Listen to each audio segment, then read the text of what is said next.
دوستو، اس دنیا میں کوئی ایسی جگہ نہیں جو خانہ کعبہ کی طرح مقدس اور مرکزی حیثیت رکھتی ہو۔ یہ مقام سعودی عرب میں وادی حجاز میں واقع ہے۔ ہزاروں افراد روزانہ خانہ کعبہ کا طواف کرتے ہیں۔ خانہ کعبہ کی مقدس تصاویر لاکھوں گھروں کی زینت ہیں، اور کروڑوں مسلمان اس مقام کو اپنا قبلہ مانتے ہوئے خانہ کعبہ کی طرف رخ کر کے 5 وقت کی نماز ادا کرتے ہیں۔ خانہ کعبہ کیوب کی شکل میں تعمیر ہونے کے علاوہ تاریخ کے آئینہ میں انتہائی خاص مقام کا حامل ہے۔ اس ویڈیو میں ہم خانہ کعبہ کے متعلق چند ایسے حقائق سامنے رکھیں گے جن سے بہت کم لوگ واقف ہیں۔ نمبر 1، خانہ کعبہ کئی مرتبہ تعمیر ہو چکا ہے۔ دوستو، خانہ کعبہ جس طرح ہمیں نظر آتا ہے یہ ویسا نہیں ہے جس طرح حضرت ابراہیم علیہ السلام اور حضرت اسماعیل علیہ السلام کے دور میں تعمیر ہوا تھا۔ وقت کے ساتھ ساتھ پیش آنے والی قدرتی آفات اور حادثات کی وجہ سے اس کو دوبارہ تعمیر کیا جاتا رہا ہے۔ ہم سب جانتے ہیں کہ خانہ کعبہ کی تعمیر کا بڑا حصہ نبی کریم صلی اللہ علیہ وآلہ وسلم کی زندگی میں نبوت ملنے سے قبل ممکن ہو چکا تھا۔ یہ وہ وقت تھا جب نبی کریم صلی اللہ علیہ وآلہ وسلم نے ایک بڑی خون ریزی کو اپنی دور اندیشی سے روکا تھا۔ ایک بڑے کپڑے میں حجر اسود کو رکھ کر ہر قبیلے کے سردار سے اٹھوایا تھا۔ آنے والے وقت میں کئی مرتبہ خانہ کعبہ کی تعمیر ہوتی رہی ہے۔ آخر خانہ کعبہ کی تفصیل سے تزئین و آرائش 1996 میں ہوئی تھی، جس کے نتیجے میں بہت سارے پتھروں کو ہٹا دیا گیا تھا اور بنیاد کو مضبوط کر کے نئی چھت ڈالی گئی تھی۔ یہ اب تک کی آخری بڑی تعمیر ہے، اور اب خانہ کعبہ کی عمارت کو پہلے سے کہیں زیادہ محفوظ تصور کیا جاتا ہے۔ نمبر 3، خانہ کعبہ کے مختلف رنگ۔ دوستو، ہم لوگوں کو خانہ کعبہ ہمیشہ کالے رنگ کے کسوہ اور سونے کے دھاگوں میں دیکھنے کی ایسی عادت ہو چکی ہے کہ ہم اس کو کسی اور رنگ میں تصور بھی نہیں کر سکتے۔ حالانکہ اس سے قبل خانہ کعبہ مختلف رنگوں میں ڈھکا رہتا تھا۔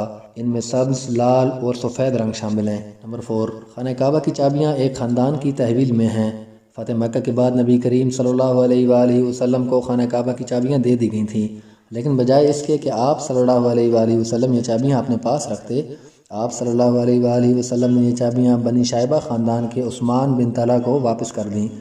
اس وقت سے آج تک وہ ان چابیوں کے رکھوال ہیں، اور آپ صلی اللہ علیہ وآلہ وسلم کے نادر الفاظ کی روشنی میں یہ چابیاں ہمیشہ ان کے پاس محفوظ رہیں گی۔ حضور اکرم صلی اللہ علیہ وآلہ وسلم نے فرمایا تھا، اے بنی طلحہ، یہ چابیاں روز قیامت تک تیری تحویل میں رہیں گی، سوائے اس کے کہ وہ زور زبردستی غیر اخلاقی طریقے سے تجھ سے چھین نہ لی جائیں۔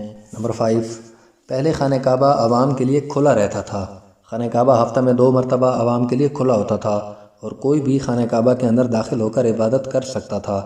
لیکن موجودہ زمانے میں زائرین کی تعداد زیادہ ہونے کی وجہ سے اور دوسری وجوہات کی بنا پر خانہ کعبہ کو اب سال میں صرف 2 مرتبہ کھولا جاتا ہے، اور اس میں صرف اعلیٰ شخصیات اور خاص مہمان ہی داخل ہو سکتے ہیں۔ نمبر 6، خانہ کعبہ کے آس پاس تیراکی کی جا سکتی تھی۔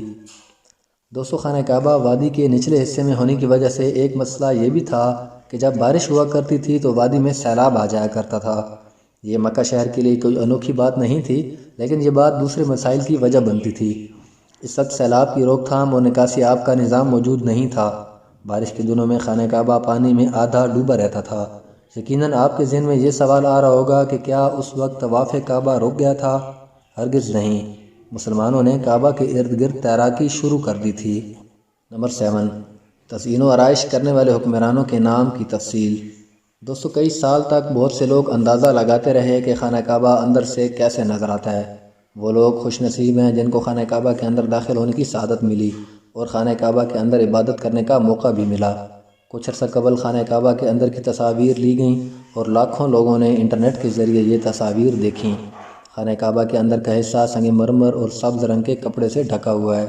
جس دور کے حکمران نے خانہ کعبہ کی دوبارہ آرائش کروائی تھی، اس نے خانہ کعبہ کے اندر اپنے نام کی تختی بھی لگوائی۔ نمبر 8، خانہ کعبہ کی تعداد 2 ہے۔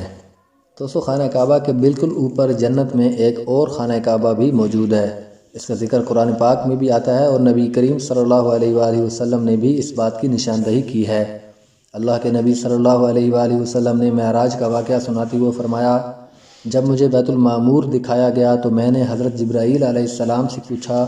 انہوں نے جواب دیا کہ یہ بیت المعمور ہے، یہاں 70,000 فرشتے روزانہ اللہ کی عبادت کرتے ہیں، اور جب وہ یہاں سے جاتے ہیں تو واپس نہیں آتے، مطلب ہمیشہ فرشتوں کا ایک نیا دستہ آتا ہے۔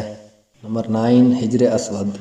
کیا آپ نے کبھی غور کیا ہے کہ حجر اسود چاندی کے سانچے میں کیوں گھرا رہتا ہے؟ کچھ لوگوں کا خیال ہے کہ حجر اسود امویات کی فوج کے ہاتھوں پتھر لگنے کی وجہ سے ٹوٹ گیا تھا جب وہ مکہ پر قابض تھے۔ یہ پتھر عبداللہ بن زبیر کی ملکیت میں تھا۔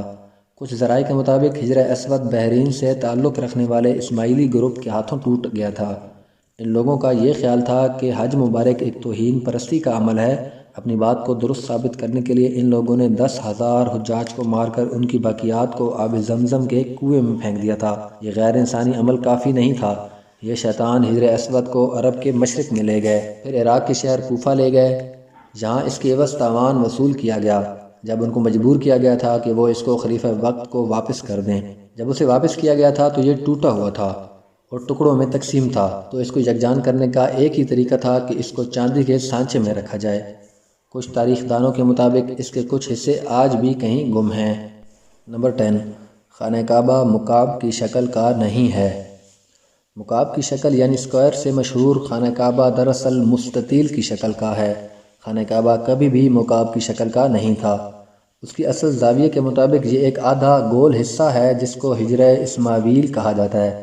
نبی کریم صلی اللہ علیہ وآلہ وسلم کو نبوت ملنے سے پہلے جب خانہ کعبہ کی دوبارہ تعمیر ہوئی تھی، تب قریش نے اس بات کی حامی بھری تھی کہ وہ حلال کمائی سے ہی اس کی تعمیر مکمل کریں گے۔ اس کا مطلب یہ ہے کہ لوٹ مار، جوئے اور سود جیسے حرام کاموں سے کمایا ہوا پیسہ تعمیر میں استعمال نہیں ہوگا۔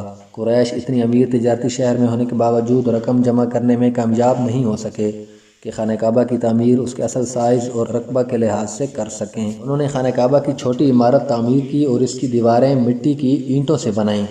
اس کو حجر اسماعیل کہا جاتا ہے، حالانکہ اس کا حضرت اسماعیل علیہ السلام سے کوئی تعلق نہیں۔ اپنی زندگی کے آخری سال میں حضرت محمد صلی اللہ علیہ وآلہ وسلم نے خانہ کعبہ کی دوبارہ تعمیر کا ارادہ کیا تھا، مگر یہ فریضہ انجام دینے سے پہلے ہی آپ صلی اللہ علیہ وآلہ وسلم جہان فانی سے کوچ کر گئے۔ خلیفہ عبداللہ بن زبیر کے دور حکومت کے چند سال کے مختصر عرصہ میں خانہ کعبہ اسی شکل میں موجود تھا جیسے نبی کریم صلی اللہ علیہ وآلہ وسلم نے دیکھا تھا۔ دوستوں، مجھے امید ہے کہ آج کی ویڈیو آپ کے لیے کافی انٹرسٹنگ ہوئی ہوگی اور آپ کی انفارمیشن میں اضافے کا باعث بنی ہوگی۔ اگر ویڈیو آپ کو اچھی لگے تو اس ویڈیو کو لائک کیجیے اور دوستوں کے ساتھ شیئر کیجیے۔ مزید اس طرح کی ویڈیوز کے لیے آپ ہمارے چینل کو ضرور سبسکرائب کیجیے۔ میں ہوں آپ کا دوست حسیب افضل اور آپ دیکھ رہے تھے البرق انفو۔ میں ملوں گا آپ سے ایک نئی انٹرسٹنگ ویڈیو میں، تب تک کے لیے اپنا بہت سارا خیال رکھیے گا۔ Thanks for watching. خدا حافظ۔